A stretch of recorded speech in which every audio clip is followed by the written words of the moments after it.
বিশ্বকাপের সেমিফাইনাল এখনো শুরু হয়নি, কিন্তু মাঠের বাইরেই শুরু হয়ে গেছে উত্তেজনার লড়াই। আর্জেন্টিনাকে ঘিরে একের পর এক বিস্ফোরক মন্তব্য করছেন ইংল্যান্ডের সাবেক তারকারা। ইংল্যান্ড ও আর্জেন্টিনা ফুটবল ইতিহাসের অন্যতম বড় দুই প্রতিদ্বন্দ্বী। দীর্ঘ ২৪ বছর পর বিশ্বকাপের মঞ্চে আবারও মুখোমুখি হতে চলেছে এই দুই দল, আর ম্যাচের আগেই শুরু হয়েছে কথার যুদ্ধ। ইংল্যান্ডের সাবেক ফুটবলার জো কোল আত্মবিশ্বাসের সঙ্গে দাবি করেছেন, সেমিফাইনালে লিওনেল মেসিকে একেবারে নিষ্প্রভ করে দেবে ইংল্যান্ড।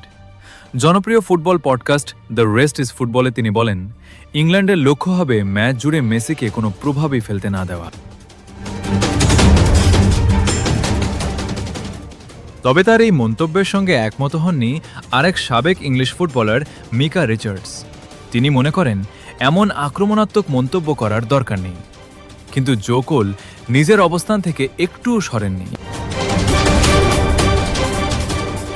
কোলের বিশ্বাস, বর্তমান ইংল্যান্ড দলের গতি, শক্তি এবং আক্রমণ ভাগের ধার আর্জেন্টিনার জন্য বড় চ্যালেঞ্জ হয়ে দাঁড়াবে।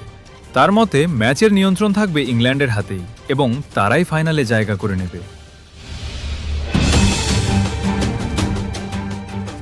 অন্যদিকে ইংল্যান্ডের আরেক কিংবদন্তি ওয়েন রুনি ভিন্ন দিক তুলে ধরেছেন। তার মতে মেসি আক্রমণে যতটা ভয়ঙ্কর, রক্ষণে ততটা অবদান রাখেন না। আর এত বড় ম্যাচে একজন খেলোয়াড় যদি রক্ষণে সাহায্য না করেন, তাহলে পুরো দলই চাপে পড়তে পারে। তবে রুনি একই সঙ্গে সতর্কও করেছেন ইংল্যান্ডকে। তার ভাষায়, মেসিকে এক মুহূর্তের জন্য ফাঁকা রাখা যাবে না, কারণ সামান্য সুযোগ পেলেই ম্যাচের মোড় ঘুরিয়ে দেওয়ার অসাধারণ ক্ষমতা রয়েছে আর্জেন্টাইন অধিনায়কের। তাই ডিফেন্ডারদের মধ্যে নিখুঁত যোগাযোগ এবং সর্বোচ্চ মনোযোগী হবে ইংল্যান্ডের সবচেয়ে বড় পরীক্ষা। এখন দেখার বিষয়, মাঠের বাইরের এই কথার লড়াই শেষ পর্যন্ত মাঠের ফলাফলেও কোনো প্রভাব ফেলতে পারে কিনা। উত্তর মিলবে সেমিফাইনালের ৯০ মিনিটেই।